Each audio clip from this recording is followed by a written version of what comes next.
Hi, Kristoffer. Thanks for taking the time to chat today. Why Sure. don't you introduce yourself, what you do, and who you're working with? Sure. My name is Kristoffer Larson, and I'm Senior Sound Supervisor at Formosa Interactive. Our clients are wide and varied, from Microsoft to Sony to small indie developers. I tend to take on game audio projects that are more technical, from audio direction all the way to execution. And what kind of games have you worked on in the past? Just recently, we put out Ori, Will of the Wisps, and that was produced in Dolby Atmos, of course. I worked on titles like Halo, Halo 4, and some of the Lord of the Rings titles. And so, given the history of how game audio has been created in the past, can you give me a sense at a broad spectrum of like how has COVID-19 affected game audio production? I would say that the biggest thing that it's done is legitimized the approach of doing distributed development. A number of teams and companies have dabbled in it, but usually they run into either IT issues, but it's usually trust issues, security, etc. Obviously, there's never any true security, but a lot of it really came down to trust.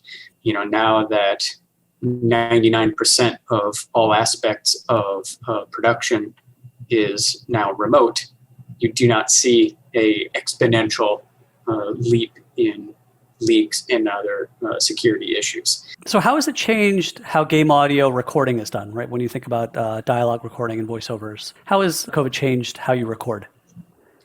Yeah, so that's actually the biggest change that we have experienced is, Formosa has 7 locations around the Los Angeles area, and 2 of those facilities are dedicated to interactive.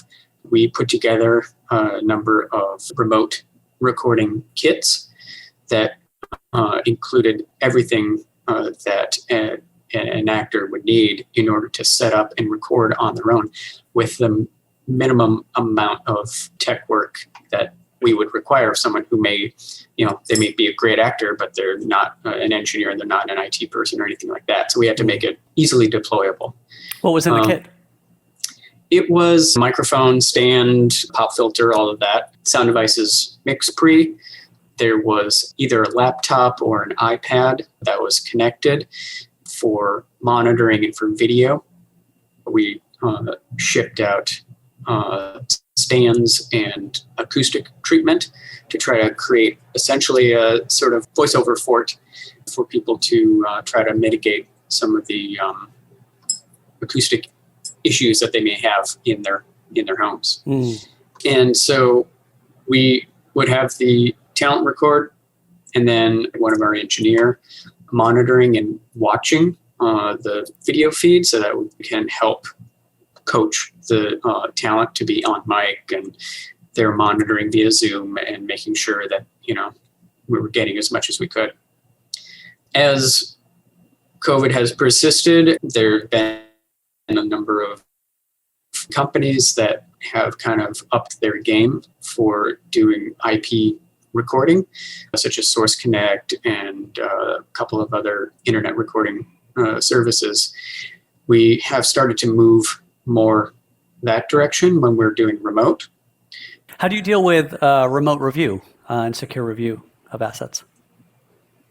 We've always done a lot of remote deliveries. We use an IBM Aspera service that shuttles content to and from recipients. We have an assets department for making sure that all the right reviews and content material get to the right people.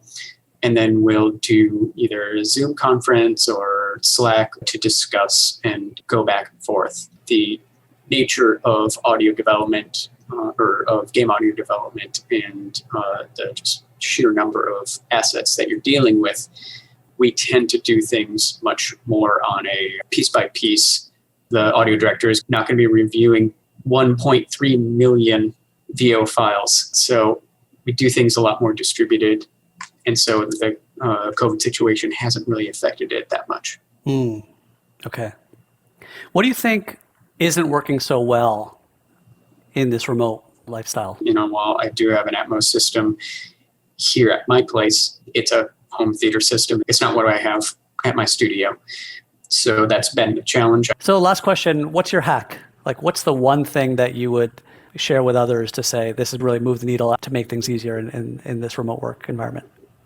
You did not pay me to say this, but the usage of Dolby headphone, I'm wearing my headphones constantly, even for stereo content or Zoom calls or whatever, having Dolby headphone enabled really helps with listener fatigue. It has a tendency to push things back just a touch so that you're not having audio direct injected into your ears for 8 hours at a time. So it actually has really helped me be more comfortable and kind of maintain the ability to do more critical listening and content creation. Anything last that you want to share with the audience? I've worked at Dolby and with Dolby for many, many years, and it's always been the technology and the vision that you guys have had of what you're trying to go and what you're trying to do, regardless of what you're looking at, has always impressed me. I'm just happy and appreciative of being able to work with you guys on a number of fronts, both professionally as well as being part of the overall industry. It's been great partnering with you guys.